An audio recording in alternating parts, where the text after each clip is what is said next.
Welcome to અંજલીસ kitchen. તો આજે આપણે બનાવીશું સેવ ટમેટા કાઠિયાવાડી સ્પેશિયલ સેવ ટમેટાનું શાક અને ભાખરી.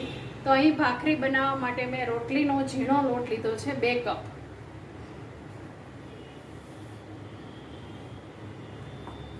અને આ જાડો લોટ લીધો છે 1 કપ, જેનાથી આપણી ભાખરી ખસ્તા બનશે. તો અહીં મેં 1 નાની ચમચી મીઠું ઉમેર્યું છે.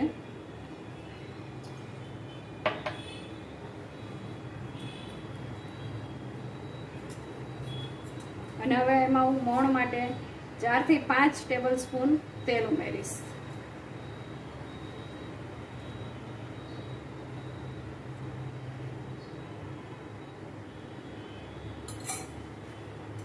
તો પહેલા આપણે તેલ અને લોટને મિક્સ કરી લઈશું.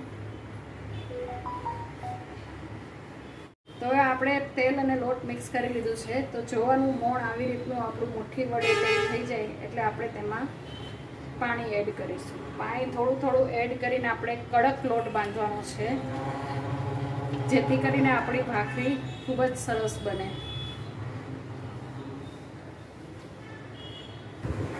અહીં આપણો લોટ બંધાઈ ગયો છે. તો તમે જોઈ શકો છો લોટ કેટલો કઠણ બાંધ્યો છે, જેનાથી આપણી ભાખરી ખૂબ જ સરસ થશે. તો અહીં જોઈ શકો છો તમે આપણો ભાખરીનો લોટ રેડી થઈ ગયો છે. કેટલો કડક મેં લોટ બાંધ્યો છે, જેનાથી ભાખરી આપણી સરસ ક્રિસ્પી બનશે. અને આટલો લોટ 1 કપ જાડો અને 2 કપ ઝીણો ઘઉંનો લોટમાં મારે આ 1 કપ પાણીની જરૂર પડી છે.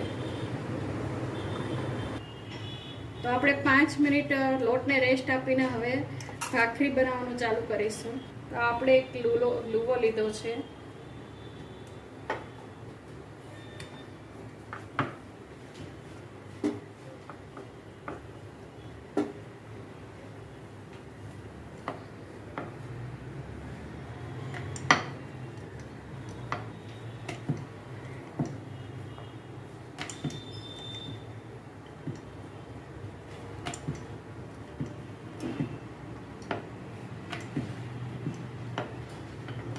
તો આટલી ભાખરીની થિકનેસ રાખવાની. અને અહીં મેં ભાખરીમાં ખાડા પાડી દીધા છે, જેથી કરીને ભાખરી સરસ થાય. હવે આપણે 5 મિનિટ પહેલાં તાવડીને ગરમ કરવા મૂકી દીધી હતી. હવે એમાં ભાખરી શેકી લઈશું. ભાખરી શેકવા માટે હંમેશા મીડિયમ ટુ લો ફ્લેમ જ રાખવી.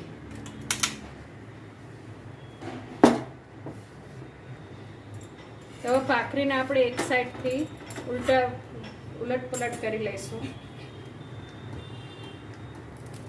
તો અહીં આપણે ભાખરીને આવી રીતના દબાવીને સરસ ક્રિસ્પી કરવાની છે.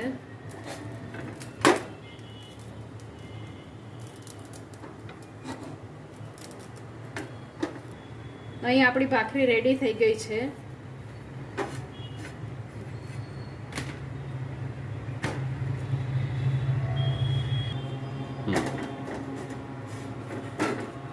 તો હવે આપણે અહીં ભાખરી અને સેવ ટમેટાના શાક સાથે ભાવતો મરચાંનો સરસ સંભારો બનાવીશું.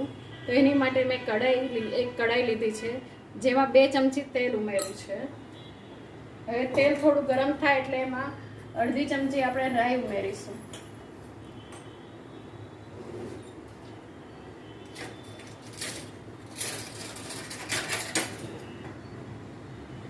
તો હવે આપણું તેલ ગરમ થઈ ગયું છે. તો એમાં આપણે અડધી ચમચી રાઈ ઉમેરીશું. અને 1/4 ટેબલ સ્પૂન હિંગ ઉમેરીશું. તો હવે આપણે 5 મરચાં એડ કરી દઈશું.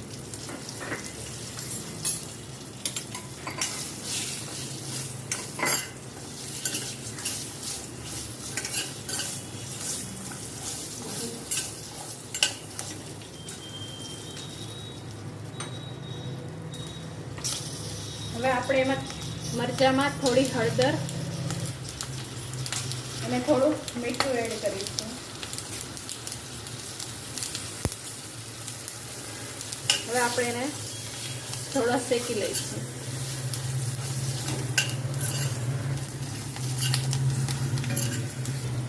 તો અહીં આપણા મરચાં સરસ શેકાઈ ગયા છે. હવે આપણે એને એક સર્વિંગ પ્લેટમાં લઈ લઈશું.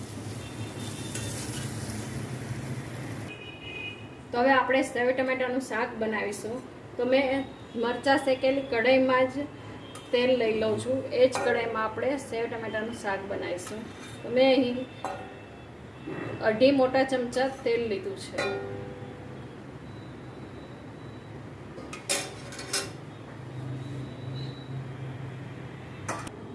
તો હવે આપણું તેલ ગરમ થઈ ગયું છે. તો તેમાં આપણે 1/2 ચમચી રાઈ ઉમેરીશું.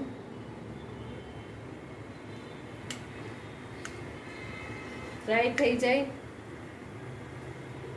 એટલે તેમાં આપણે 1/2 ચમચી હિંગ ઉમેરીશું. હવે મેં 2 મીડિયમ સાઇઝના ટમેટા ઝીણા કટ કરીને લીધા છે. તો તે એડ કરી દઈશું.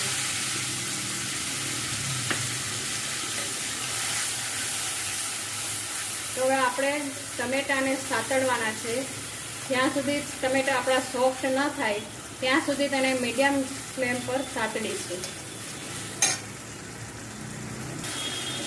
તો અહીં આપણા ટમેટા સોફ્ટ થાય છે ત્યાં સુધીમાં આપણે એક મસાલાની પેસ્ટ તૈયાર કરી લઈશું. તો એની માટે મેં અહીં 1/2 ચમચીથી ઓછી હળદર લીધી છે. 1 ચમચી ધાણા જીરું લીધું છે અને 1.5 ચમચી મેં મરચું લીધું છે. તો આપણે તેને મિક્સ કરીને તેમાં 2 ચમચી પાણી ઉમેરી અને સરસ પેસ્ટ તૈયાર કરી લઈશું.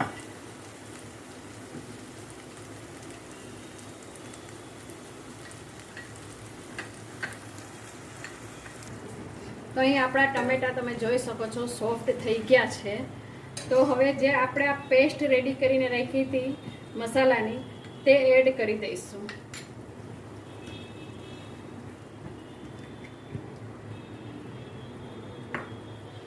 આ પેસ્ટ એડ કરવાથી આપણા ટમેટાના શાકનો કલર ખૂબ જ સરસ આવશે.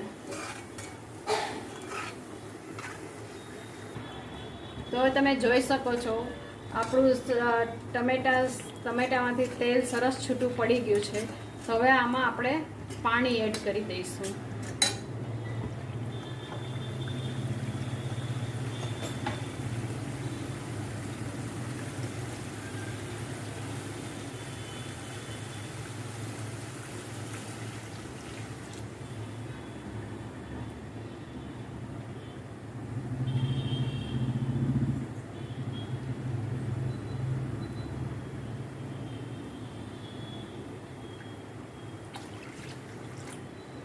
મેં અહીં 2 કપ પાણી ઉમેર્યું છે.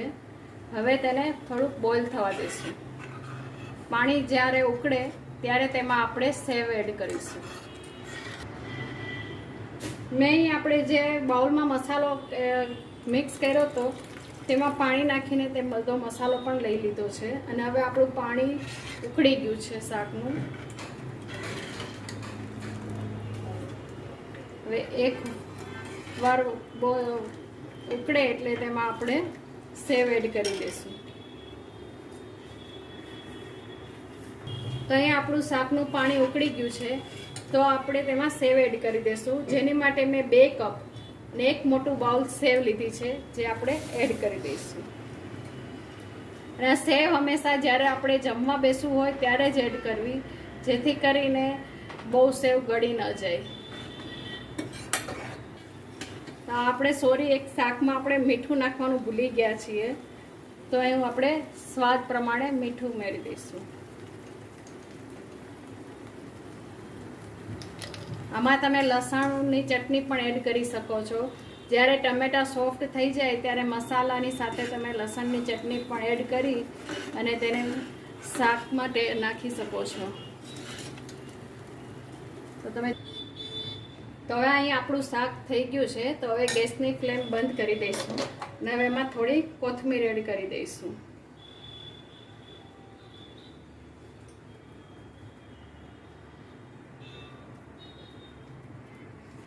આપણું સુપર ટેસ્ટી ચટાકેદાર સેવ ટમેટાનું શાક રેડી છે. તો આપણે તેની મજા લઈએ ભાખરી સાથે. તો આપણી આ ગુજરાતી કાઠિયાવાડી થાળી તૈયાર છે. સેવ ટમેટાનું શાક, ભાખરી, મરચાં, છાશ, પાપડ. તો હવે એન્જોય કરો આ થાળી.